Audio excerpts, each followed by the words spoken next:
আসসালামু আলাইকুম সবাইকে, শুভ সকাল সবাইকে। সবাই কেমন আছেন? আশা করি সবাই অনেক ভালো আছেন। এই তো সকাল সকাল উঠে একটু মাছকে খাবার দিয়ে নিলাম। মাছকে খাবার দিলাম বলতে একদম সকালের ভিডিও ছিল এটা। আমরা সকাল সকাল উঠে গিয়েছিলাম যেহেতু শুক্রবার দিন ছিল।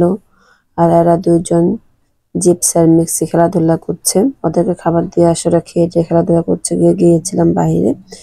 স্বপ্ন থেকে একটু নুডলস শেষ হয়ে গেছিল, নুডলস আর পাস্তা কুকিজ নিয়ে আসলাম। তো এগুলি ছিল না, অল্প অল্প ছিল। তো এগুলি আবার কখন গেস্ট আসে যার জন্য এগুলো এনে রাখলাম। আর নুডলস পাস্তা এগুলি তো প্রতিদিনের খাবার লাগবেই, তো একটু বেশি বেশি এগুলির জন্য গেছিলাম। আর টুকটা বায়া সদাই করলাম, কি করব কি না করবো সব থাকছে আজকে ভিডিও। বলে সবাই ভিডিওটা শেয়ার করে দিবেন, অবশ্যই ভালো লাগবে। তো বাসায় এসে একটু নাস্তা করে নিলাম, শুভ্রভাবে তুলে নিলাম। ও আবার রাতে মেহেদি দিয়ে শুয়ে পড়ছিল।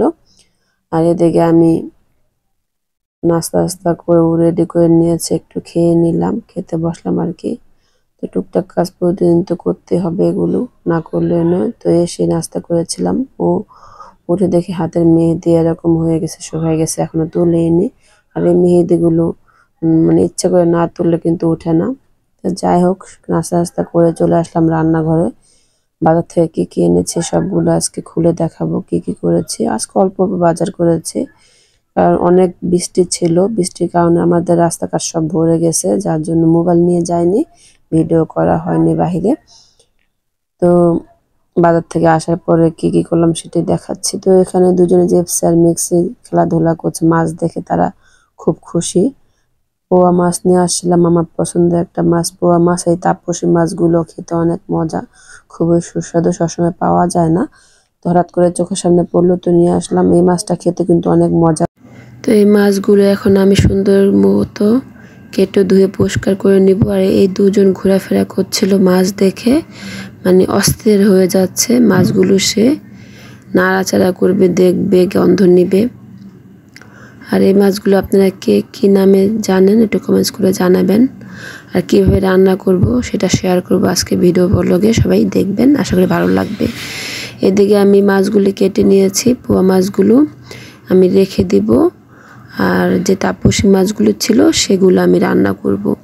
তো কিভাবে কি করব কি না করব সব থাকবে আজকে এই ভিডিও ব্লগে। সবাইকে বলবো ভিডিওটা লাইক দিয়ে যাবেন, অবশ্যই শেয়ার করে দেবেন। চলুন মাছগুলো আমি রান্না করে নিই কীভাবে করব। তো এই অর্ধেক মাছ নিয়ে নিলাম, পটল ভাজি করব, মাছ ভুনা করব, কিভাবে ভুনা করছি দেখাচ্ছি।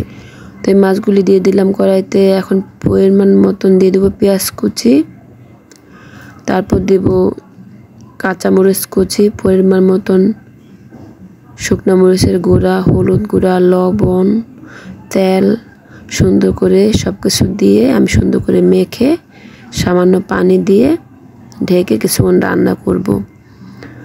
আর এই তরকারিটা কিন্তু এইসব ছোটো মাছগুলো এভাবে রান্না করলে খেতে অনেক মজা লাগে। আর তাপসী মাছটা কিন্তু খুবই টেস্টি একটা মাছ, সবসময় এই মাছটা পাওয়া যায় না, আমাদের এখানে হঠাৎ পাই। তো আজকে হঠাৎ করে পেয়ে গেলাম, আমার কাছে অনেক ভালো লাগছে। মাছটা দেখতেও সুন্দর, খেতেও কিন্তু দারুণ, অবশ্যই রান্নাটা সুন্দর হতে হবে। আর এই পুঁই শাকগুলো আমি কেটে এখানে দিয়ে দিব, আর পরিমাণ মতো পানি দিয়ে ঢেকে দিলাম। এরপর যে আমি পুঁই শাকগুলি কেটে নিয়েছি, ধনেপাতা কুচি করে কেটে নিলাম, ভেন্ডি ঝুরি করে কেটে নিয়েছি। আর এখানে পটল ভাজবো, পটলের মধ্যে আমি দিয়ে দিলাম লবণ, হলুদ, মরিচের গুঁড়া দিয়ে সুন্দর করে ঝাঁকিয়ে নেব। যখন সুন্দর করে ঝাঁকিয়ে নেওয়ার পরে মিশে যাবে মশলাগুলো, তখন আমি ভাজবো। যখন আমার দেখবো যে তরকারিগুলো হয়ে গেছে, অল্প অল্প করে আমি সব করছি আজকে একবেলার জন্য, যেহেতু শুক্রবার ছিল। আর শুক্রবার থাকলে দেখা যায় যে শর্টকাটে মানে একবেলা প্রতিদিন, মানে সকালে, দুপুরে, রাতে রান্না করতে হয়। তো শুধু দুপুরেরটাই শেয়ার করছি, যদি থাকে তো সেগুলো রাতে আমরা খাবো, নয়তো অন্য কিছু করে খাবো, তো সেটা শেয়ার করছি না। শুধু দুপুরে কী রান্না করছি সেটাই শেয়ার করছি। আর এই পর্যায়ে আমি পুঁই শাকগুলো দিয়ে দিয়েছি। যখন একটু পানিটা শুকায় আসে তখন উপর দিয়ে ধনেপাতা কুচি দিয়ে পানিটা শুকায় নেব। তরকারিটা একদম যখন মাখা হয়ে যাবে তখন নামিয়ে নিব। খুব মজার একটা তরকারি, আপনাদের কাছে কেমন লাগে জানি না, আমার কাছে খুবই ভালো লাগে। এই পর্যায়ে আমি পটলগুলিও চুলায় দিয়ে দিয়েছি। আর পটলগুলি যখন এক পাশ সুন্দর মতো হয়ে যাবে তখন আমি উল্টায় দিব।